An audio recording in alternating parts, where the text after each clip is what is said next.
Елімізде бұқараларды har qanday зорлық һәм басым түрлерінен қорғау бағдарында милли низамшылық шеңберінде жаза белгілеп қойылған.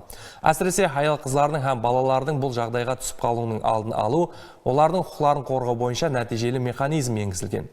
Солай болса да жүз беріп отырған түрлі жағдайлар жұмыстардың нәтижелігін еледе арттыруды һәмде үгіт насихатты күшейтуді талап етеді.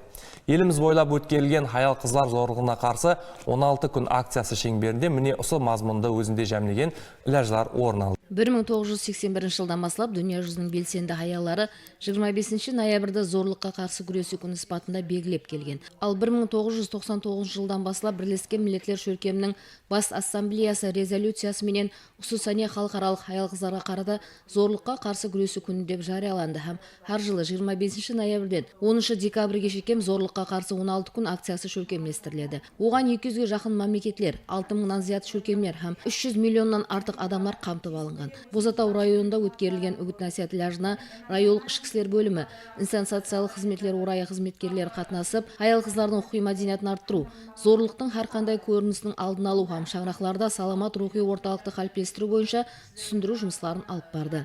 Зорлыққа ұшыраған аял қыздарды үйрену барысында осы жылдың 11 айы давамында 68 шаңырақта аял қыздарымыз басым зорлыққа ұшыраған. Бұларға 68 жағдайда қорғану ордерлері берілді һәм 3 жағдайда әкімшілік жауапкершілік турасындағы кодексінің 206-1 статьясы менен 3 жағдай анықталған һәм бұл қорғану ордері талаптарын бұзу жағдайы анықталды.